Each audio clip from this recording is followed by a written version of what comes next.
오늘 우리에게 주신 하나님의 말씀 마태복음 10장 26절에서 28절까지 함께 읽도록 합니다. 그런즉 그들을 두려워하지 말라. 감추인 것이 드러나지 않을 것이 없고 숨은 것이 알려지지 아니할 것이 없느니라. 내가 너희에게 어두운 데서 이르는 것을 광명한 데서 말하며 너희가 귓속말을 듣는 것을 집 위에서 전파하라. 몸은 죽여도 영혼은 능히 죽이지 못하는 자들을 두려워하지 말고 오직 몸과 영혼을 능히 지옥에 멸하실 수 있는 이를 두려워하라. 아멘. 오늘 말씀에 보시면 두려워 말라 3번을 반복하고 있습니다. 31절 계속 연결해서 보시면, 그리고 오늘 우리가 생각해 봐야 되는 것은 성경의 말씀을 통하여 왜 하나님께서 두려워하지 말라 우리에게 말씀하셨는가. 또 말씀에 보시면 한 번은 두려워하라라고 얘기를 하고 있습니다. 왜 그랬을까? 오늘 말씀을 통하여 우리가 세상을 살아가면서 두려워하지 않고 살아가면 얼마나 좋겠어요. 어떤 사람은요, 집에 돌아가는 게 두려워요. 사업을 하는 게 두려워요. 사람을 만나는 게 두려워요. 교회 가는 게 두려워요. 먹고 사는 게 두렵기도 합니다. 여러 가지 두려움 속에서 살아가는 우리 인생들에게, 아니 무슨 일이 생기지도 않았는데 저절로 내 가슴 속에는 두려움이 자리 잡고 있습니다. 그런 우리에게 주시는 말씀입니다. 오늘 두려워하지 말라라고 예수님께서 제자들에게 주시는 이 말씀은 제자들을 세상으로 전도하라 보내면서 당부하신 말씀입니다. 이 말씀의 백그라운드에는 두려워할 수밖에 없는 그 당시의 시대적인 상황이 있었기 때문에 그렇습니다. 복음을 전하면 잡혀가고 죽고 핍박을 받을 수밖에 없는 현실적인 어려움이 있었기 때문에 그렇습니다. 그래서 마태복음 10장 16절 앞에 보시면 내가 너희를 보내는 것이 양을 이리 가운데 보내는 것과 같다라고 그랬습니다. 세상이 양을 잡아먹으려고 하는 이리들이 가득 찬 그 세상의 양 같은 너희들을 보낸다라고 했습니다. 그런 백그라운드에서 제자들을 파송하면서 그래도 두려워하지 마라 하면서 주시는 메시지였습니다. 자, 그렇다면 이 두려움의 대상이 뭔가? 오늘 17절의 말씀을 같이 읽을까요? 같이 읽습니다. 사람들을 삼가라. 그들이 너희를 공회에 넘겨주겠고 그들의 회당에서 채찍질하리라. 18절 또 너희가 나로 말미암아 총독들과 임금들 앞에 끌려가리니 이는 그들과 이방인들에게 증거가 되려 하심이라. 오늘 이 말씀에 보시면 예수님께서 공포의 대상, 두려움의 대상이 사람들이라는 것을 얘기합니다. 그래서 사람들을 삼가라, 조심하라는 얘기입니다. 사람을 조심하라는 얘기입니다. 왜 사람들을 조심하라 그랬습니까? 그 사람들이 너희들을 공회의 법정입니다. 법정. 고소하고 고발하고 탄핵하고 이런 법정에 너희들을 넘겨줄 것이고 이유를 불문하고 고발하겠다는 얘기입니다.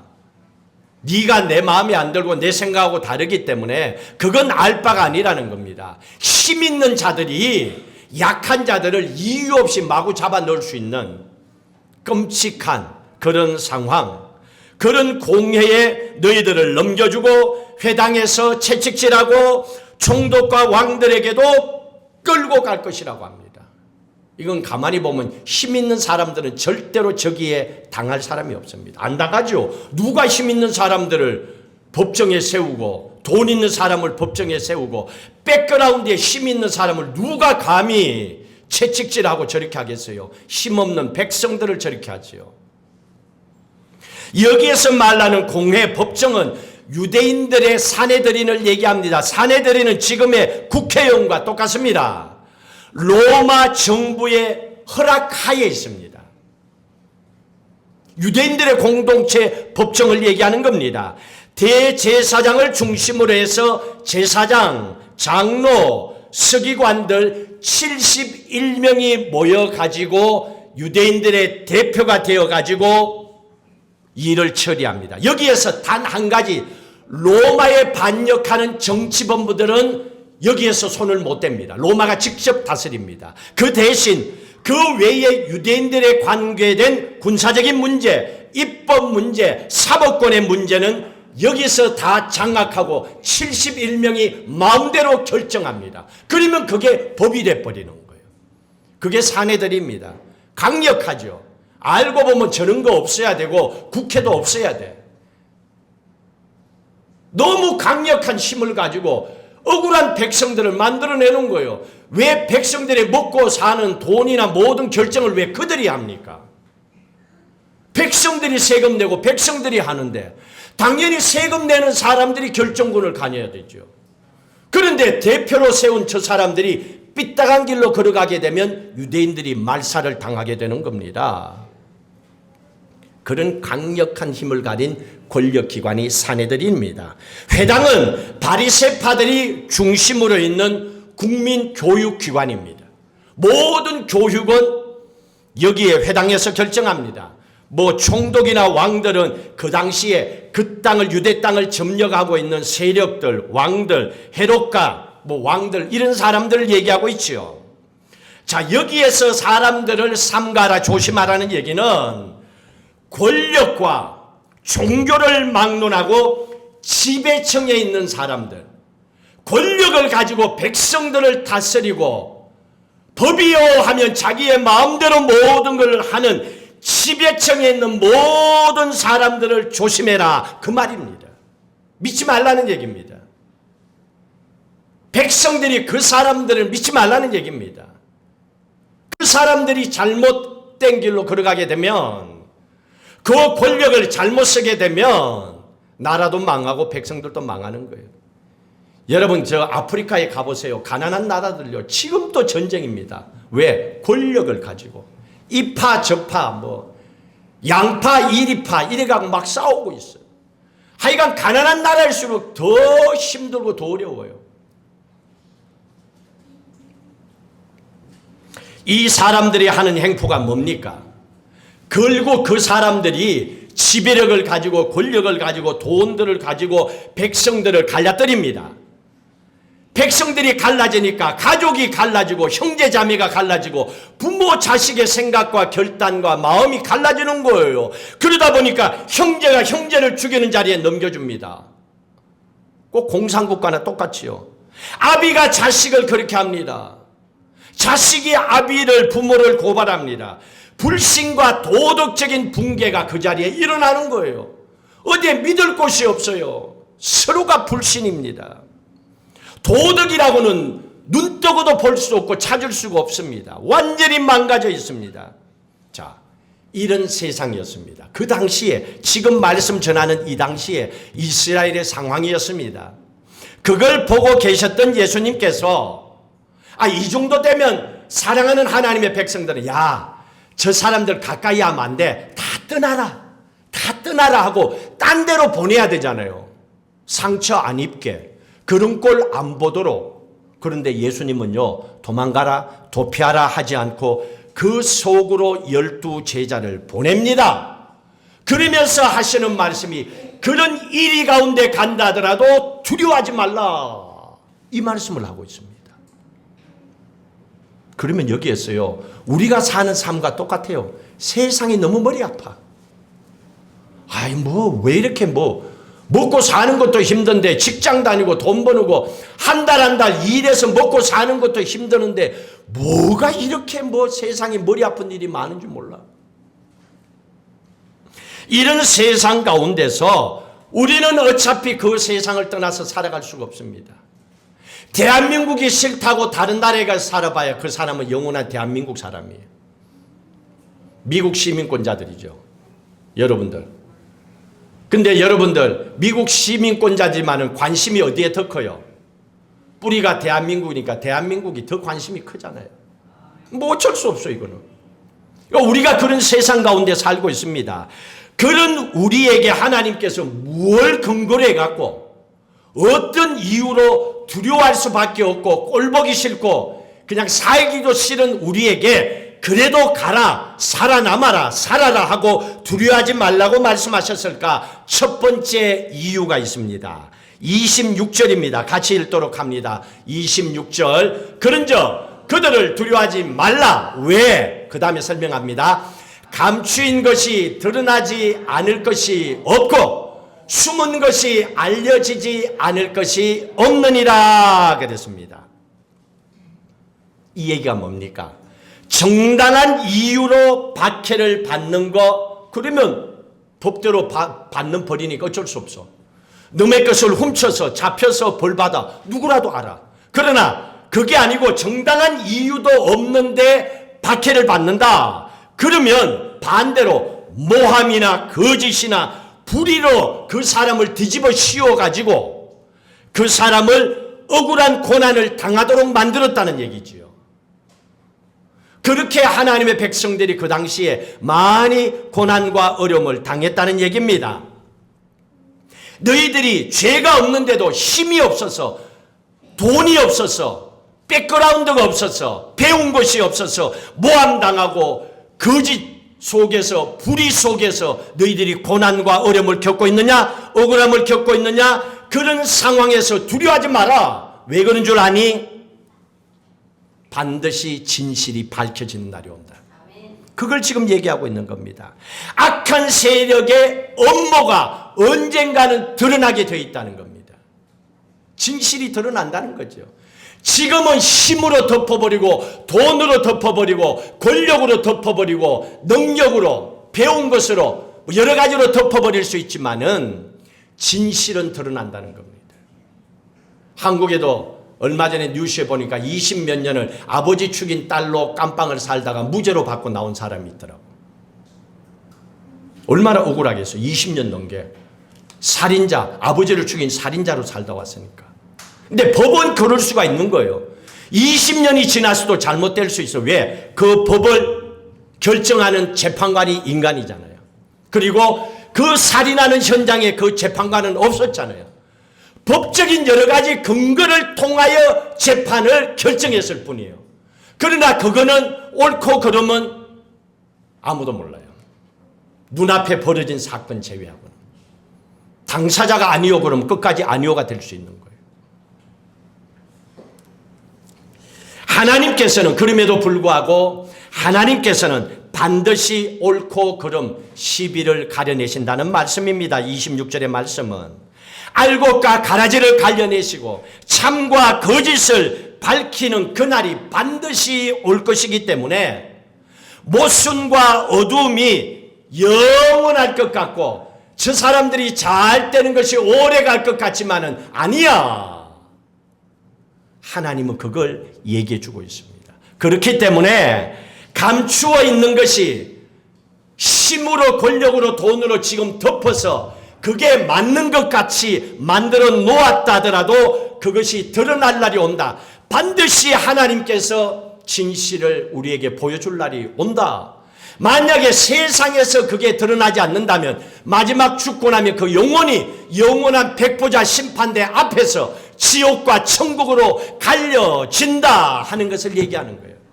그렇기 때문에 세상에서의 삶이 하나님의 자녀들은 끝이 않으니까 억울하다고 생각하지 말라는 거예요. 내가 죽는데도 해결 못했다. 괜찮아.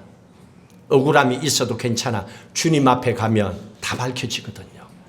거짓말했던 그 인간들은 다 주님 앞에 가면 지옥 떨어질 영원한 고통이요. 뭐 깜빵에 몇 년 있는 수준이 아니에요. 그래도 깜빵에 가면 밥은 주잖아. 그 정도 수준이 아니에요. 영원히 고통받는 그 자리에 서게 된다는 겁니다. 하나님께서 그런 분이라는 겁니다. 그렇기 때문에 그 어둠을 바라보고 그것이 영원할 것 같이 나도 저 권력에 손대고 저 권력과 함께 살아가야 되겠구나 그렇게 생각하지 말라는 겁니다. 그래서 지금 두려워 떨고 있는 로마의 권력과 로마에 붙어가지고 살아가는 유대인들의 그 권력과 사내들의 권력 속에서 너희들은 두려워하지 말라는 겁니다. 두 번째로 28절입니다. 28절 함께 읽도록 하겠습니다. 28절 같이 읽습니다. 몸은 죽여도 영혼은 능히 죽이지 못하는 자들을 두려워하지 말고 오직 몸과 영혼을 능히 지옥에 멸하실 수 있는 이를 두려워하라. 아멘. 질문. 여러분들은 하나님을 두려워합니까?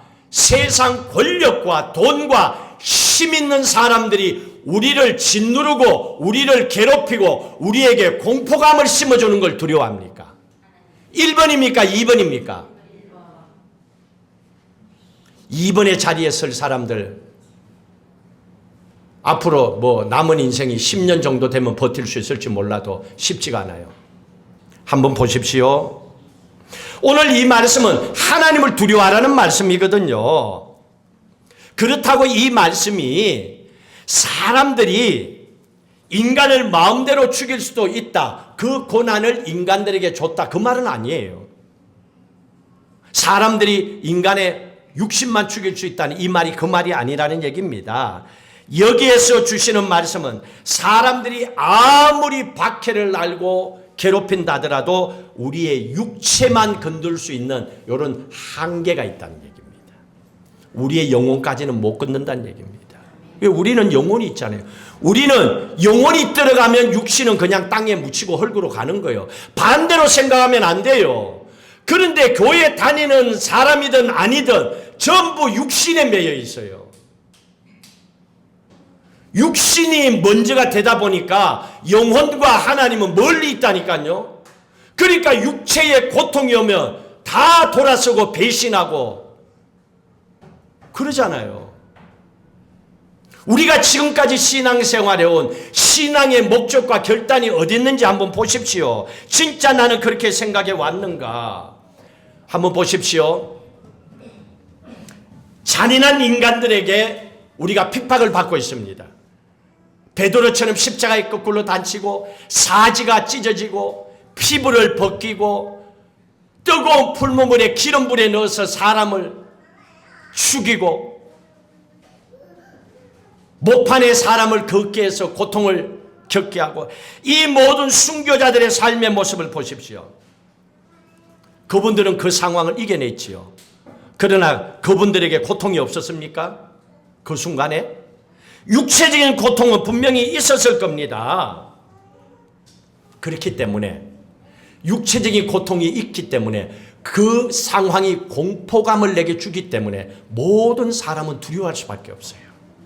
그 순간에 예수 안 믿는다 그래라, 교회 안 간다고 그래라, 그러면 내가 너를 이렇게 안 하겠다 하는 공포감과 핍박과 그 육체적인 박해와 고통을 겪고 있는 나에게 그 얘기를 한다면 나는 그 자리에서 고통이, 박해가 두려워서 그래 나 예수 안 믿게 살려줘 이 자리에 돌아설 건지 돌아보라는 얘기입니다. 왜냐고요? 내 스스로 당하는 고통이니까 나도 두려워한다는 거예요. 이거 부인할 사람 아무도 없어요. 예수 믿는 목사들 똑같아요. 일제의 핍박에게도 많은 기독교 목사님들도 예수 모른다고 그랬잖아요. 한경진 목사님도 마지막 돌아가시 전에 고백했잖아요. 나도 그랬다고. 몸을 죽일지라도 영혼을 죽이지 못하는, 그것 때문에 너희들은 두려워하지 말라고 말씀했지만 실제적으로 우리는 육체적인 고통이 두려워서 육체 앞에, 고통 앞에 무릎을 꿇을 때가 많이 있습니다. 그래서 오늘 말씀에 보시면 너희들이 박해를 받는다 하더라도 두려워하지 말라, 두려워하지 말라, 두려워하지 말라 3번이나 31절의 말씀까지 해주고 있습니다. 그러나 딱 한 번 두려워하라고 얘기를 하고 있습니다. 딱 한 번 두려워하라. 그 두려워하라고 하는 이 말씀은 하나님을 얘기하고 있습니다. 인간이 두려워해야 되는 것은 육체와 영혼을 죽이기도 살리기도 하실 하나님을 두려워하라는 얘기입니다. 그렇게 하면 육체적인 고통을 신앙으로, 믿음으로 이겨낼 수가 있다는 겁니다. 그 공포감을 이겨낼 수가 있다는 얘기입니다. 그러나 이런 믿음이 없으면 영혼과 육신이 하나님께서 보고 계시고 함께 하신다는 걸 믿지 못하면 육체적인 고통 앞에 영혼을 포기해 버릴 수가 있습니다. 하나님은 그걸 우리에게 말씀해 주고 있습니다. 스코틀랜드의 종교개혁자였고 신학자 장로교회 창시자였던 존 낙스 목사님도 선교사님도 그 묘비에 기록에 보면 그렇게 나와 있습니다. 여기 하나님을 두려워하여 사람들을 두려워하지 않는 선교사가 누워있다. 묘비에 그렇게 되어 있다고 합니다. 사람을 두려워하지 않고. 여러분들도 마지막 주님 앞에 가실 때에 여러분 묘비에도 기왕 쓸 것 같으면 세상을 두려워하지 않고 하나님을 두려워하고 살다간 아무 것이 얼마나 좋습니까? 그러면 자식들이 그거 볼 때마다 느낄 거 아니에요. 아, 이렇게 사셨구나. 우리 엄마 우리 아버지 보니까 교회는 정 떨어져. 교회 가기도 싫어. 이게 아니라 이렇게 산 삶의 모습을 보고 하나님이 나의 주인이 되셔가지고 하나님을 믿는 사람으로 살아갔기 때문에 나의 것이 손해보고 박해도 있었고 어려움이 있었다 하더라도 나는 하나님의 자녀된 것을 절대로 포기하지 않았더라. 그게 우리 부모님의 신앙이었더라. 이게 얼마나 귀한 감정입니까? 마지막으로 한 가지 더 보셔야 됩니다. 29절의 말씀부터 함께 읽도록 합니다. 참새 2마리가 한 아사리온에 팔리지 않느냐? 그러나 너희 아버지께서 허락하지 아니하시면 그 하나도 땅에 떨어지지 아니하리라. 너희에게는 머리털까지 다 세신 바 되었나니 두려워하지 말라. 너희는 많은 참새보다 귀하니라. 아멘. 참새 동물이잖아요. 동물에게는 푸시케 영혼이 없어요. 이게 사람하고 다릅니다. 사람에게는 영혼이 있습니다. 그래서 육체가 아니라 영혼까지도 하나님 앞에 심판을 받는 날이 온다는 겁니다. 물론 여기에서 두려워하지 말라. 이 말을 하는데 상황을 가만히 보면 조금 이해가 안 될 수도 있어요. 왜냐고요? 요즘 이 세상을 보십시오. 돈만 되면 사람도 죽여요. 내 비즈니스에 방해되면 지도새도 모르게 사람 죽여버립니다. 동업자도 죽여버립니다. 돈이면 이렇게 인간의 생명을 가치없이 죽이는 이 세상에서 인간의 삶과 죽음이 진짜 하나님 손에 달려있는가 하고 의심할 수도 있습니다. 왜? 그런 걸 많이 보니까. 저렇게 죽어도 되나? 저런데도 진짜 하나님이 살아계신가? 라고 그런 상황을 보고 생각할 수도 있겠죠. 그러나 믿음의 눈으로 한번 보십시오. 그렇게 세상 사람의 눈으로만 보지 말고 신앙인이라면 믿음의 눈으로 그 상황을 한번 보십시오. 비록 악인에게 억울하게 죽었다 합시다. 그 이유는 이해할 수가 없습니다. 어떻게 저런 사람이 저렇게 착하게 산 사람이 저렇게 죽을 수가 있어 생각할 수도 있지만은 그러나 오늘 말씀에 보면 참새 한 마리도 하나님과 상관없이 떨어져 죽는 법이 없다 그랬습니다. 그러면 이유는 모르지만은 사람들은 자꾸 내가 알아야 돼. 이해가 돼야지. 여기에 포커스를 놓고 있습니다. 세상에 이해 안 되는 게 얼마나 많은 줄 알아요? 자식 키워봐요. 이해가 되는가? 나중에는 부모가 포기합니다. 자식 사는 거. 손자 내가 마음대로 못해요. 내 생각으로 안 되는 게 얼마나 많은데 왜 유독히 하나님 앞에는 내가 믿어줘야죠. 내가 이해돼야죠. 세상에 어떻게 이런 일이 있어요. 이해가 안 돼요. 그런데 하나님이 있어요. 왜 하나님 앞에는 그래요? 믿음이 없기 때문에 그렇잖아요. 진짜 믿는다면 믿음의 눈으로 그 상황을 보라는 거예요. 이해는 안 되지만은 하나님과 상관없이 이 일이 생기지는 않았을 거야. 믿음의 눈으로 보는 거예요. 신앙을 가진 사람으로. 그렇게 그 상황을 보면 두려움이 사라지고 이겨낼 수가 있다는 겁니다. 믿음이 아니고는 이해가 되지 않는다는 얘기입니다. 여기서 이런 상황에서 두려워하지 말라 하는 이 말씀은 그냥 두려워 안 해야지, 두려워 안 해야지 이 정도 수준이 아니에요. 여기에서는 한 단계 더 올라가야 됩니다. 두려워하지 않아야지. 그러면 어떻게 됩니까? 가슴이 쪼여듭니다. 왜? 두렵기 때문에. 두려운 상황에서 두려워하지 않아야지. 이런 사람이 어디 있어 세상에. 두려운데 지금, 무서운데 지금, 공포감이 오는데, 그런데 공포감이 오더라도 두려워할 필요 없어, 괜찮아. 그러면 어떻게 합니까? 두려워하지 않아야지, 두려워 안 해야지. 자꾸 움츠러들잖아요. 왜? 억지로 두려워하지 않으려고 하니까 움츠러들고 있습니다. 그런데 여기로 두려움으로부터 해방이 돼야 된다는 얘기입니다. 주님께서 우리에게 주신 말씀은 그거예요.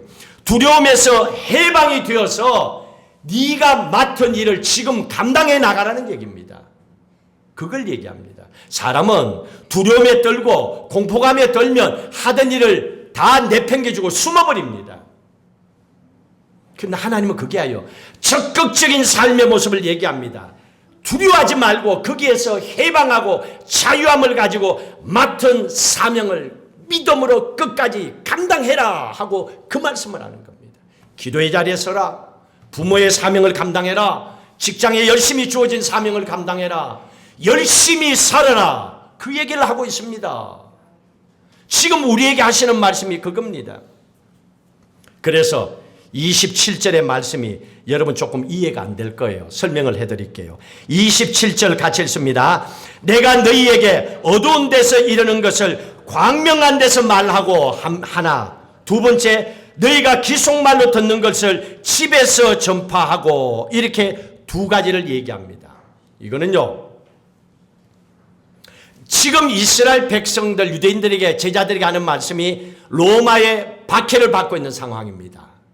핍박과 공포 속에 있습니다. 박해받는 이 상황을 두려워하지 말고 광명한 데서 말하라 그랬습니다. 두려움이 있음에도 불구하고 순교당하는 줄 알면서도 스데반처럼 하늘을 바라보고 하나님과 눈을 맞추고 죽음을 두려워하지 말고 복음을 외치고 하나님 살아계심을 간증하라, 그 말입니다. 광명한 데서 말하며 현실에 머물러 있지 말고, 지금 현실은 어둡지만은 광명한 데서 하나님을 바라보고 네가 만난 그 하나님을 선포하라는 얘기입니다. 두려워하지 말라는 얘기입니다. 믿음의 모든 사람들이 그렇게 살았다는 겁니다. 간증할 수 있는 마지막 기회로 삼으라는 얘기입니다. 쫄다가 죽어버리면 아무것이 살다가 쫄다가 죽었다, 그것밖에 안 남는다는 얘기를. 그러나 스데반은 똑같이 죽음을 냈지만은 주님 앞에 자기 영혼을 맡기고 우리에게도 오늘 스데반의 마지막 인생을 간증하고 있지 않습니까? 어두운 때일수록 밝은 데서 말하라고 그랬습니다. 높은 데서, 집 위에서 전파하라 그랬습니다. 그게 사람들이 보는 앞에서 오히려 담대하게 외치라는 얘기입니다. 그것이 두려움을 내쫓는 비결이라는 얘기입니다. 두려워할수록 뒷걸음질 치고 두려운 상황일수록 자꾸 숨으면 더 두렵고 결국은 그렇게 떨다가 죽어요. 이미 생겨진 두려운 상황은 여러분의 손을 벗어났어요. 해결할 수 없는 상황입니다. 그런데 뭘 두려워합니까? 이미 내 상황을 벗어났는데. 그렇다면 어떻게 해야 됩니까? 그런 상황일수록 밝은 데서 주님과 눈 맞추고 하늘로부터 주시는 그 능력을 가지고 높은 데서 세상을 향하여 내가 만난 하나님을 간증하고 살리고 죽고는 하나님 손에 맡기고 믿음으로 나가라는 얘기입니다. 하나님은 그걸 얘기해 주고 있습니다. 그게 두려움을 내쫓는 비결이라는 얘기입니다. 근데 한번 생각해 보십시오. 여러분 힘이나 권력을 가지고 여러분들을 위협할 때 두려움을 느껴요, 안 느껴요? 자동차를 타고 가다가 나는 괌에서 제일 무서운 게 폴리스 차야. 어디서라도 울리면 괜히 내가 뭐 위반했나 이 생각이 들어. 왜냐하면 나도 살짝 엑셀레이터를 밟았다 생각하면 더 공포감을 느껴. 왜? 잡혀봤기 때문에. 위험 그러면 갑자기 막 그런 데가 한두 대가 아니야. 여기는요. 여기는 위용하면 서너 대가 쫙 와서 포위를 해. 여러분 한번 생각해 보십시오. 그 힘, 그 권력, 괌은요, 한국 경찰들은요, 장난이야, 장난. 괌의 경찰들은요, 스톱! 그러고 나서 뭐 까불잖아요. 그러면 바로 쇠고랑 딱 채워가지고 뭐 아무것도 없어. 그냥 뒤에 태워가 깜빵에 넣어버려. 그러면 3일 동안은 타무니 깜빵에서 누구도 못 만나. 대통령 뭐 주지사도 못 만나. 3일 동안은. 법이야. 이렇게 무서워요. 힘과 권력이 이렇게 무서운 겁니다. 이 힘과 권력의 위협 앞에 두려움을 안 느끼는 사람이 어디 있겠어요? 잡아넣는다는데, 좁힌다는데, 이런 공포감이 있습니다. 그러다 보니까 사람들은 진실을 보면서도 거짓에 동조합니다. 왜? 공포감이 싫어가지고. 그리고 타협합니다. 일단 내가 살아야, 내 가족이 살아야지. 타협합니다.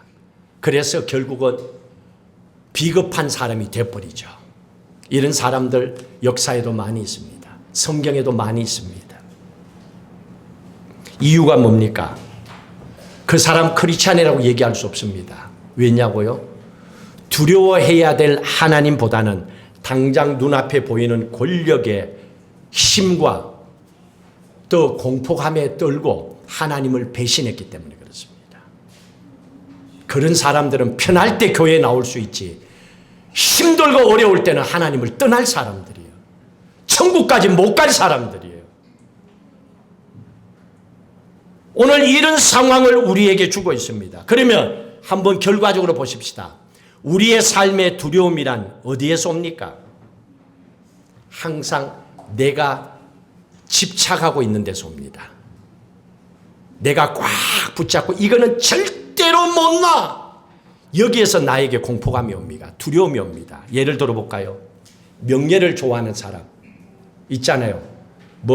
회장, 이런 거 좋아하는 사람. 세상의 명예, 국회의원 좋아하고 대통령 좋아하고 이런 세상의 명예와 권력을 좋아하고 거기에 집착된 이 사람들은 그것이 두려움의 대상이에요. 그게 두려움의 대상이 됐기 때문에 이 명예와 권력 앞에서는 항상 나약해지고 비겁하고 타협합니다. 그리고 또 권력에 애착하는 사람은 뭔가 하여간 장이 돼야 돼.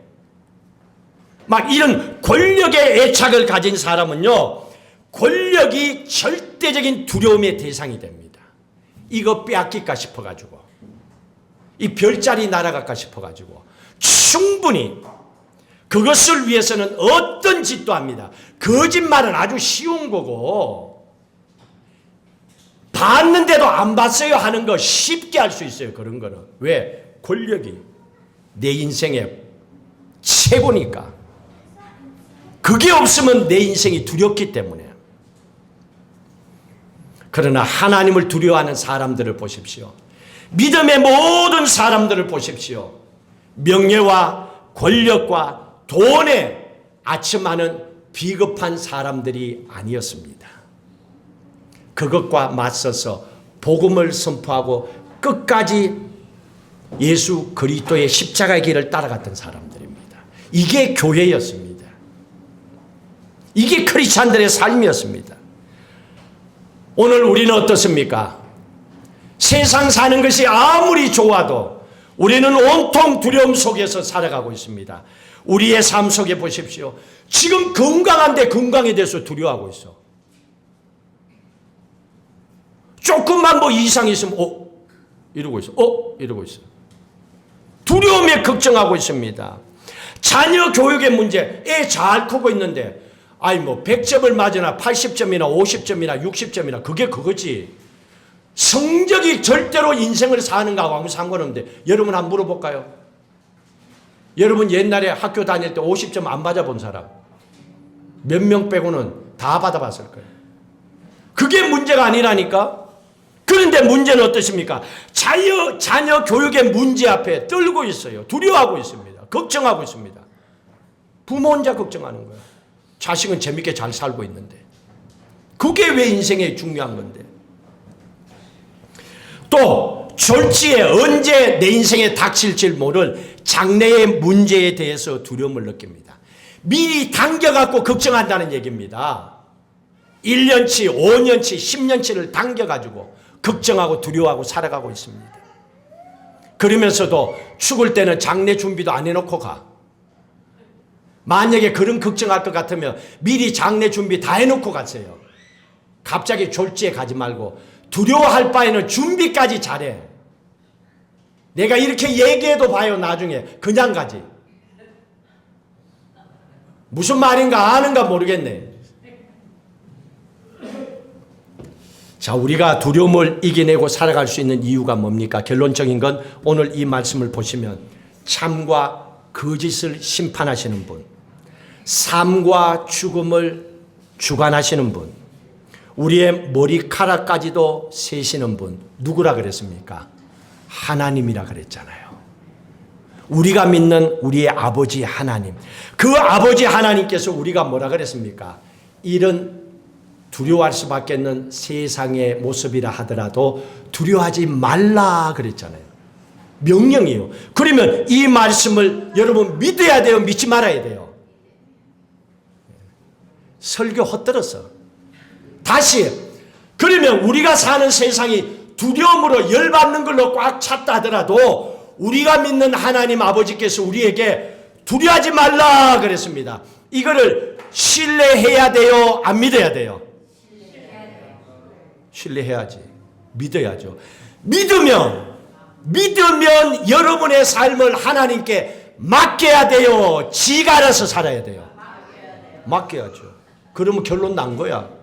한 주간 동안에 그 하나님을 믿고 그리고 그 하나님께 내 삶을 맡기고 살아가는 겁니다. 그러면 우리는 주님만 바라보면 돼요. 주님만 바라보고 그리고 끝까지 한번 나가는 거예요. 죽는 것 말고는 어디 있겠어 하고 나가면 우리의 육신도 축복하시고 우리의 영혼도 축복하셔서 하나님께서 약속하신 놀라운 축복을 받아 누릴 줄로 믿습니다. 그런 마음으로 또 한 주간 주 안에서 두려움을 이기시고 승리하시기를 주의 이름으로 축복합니다.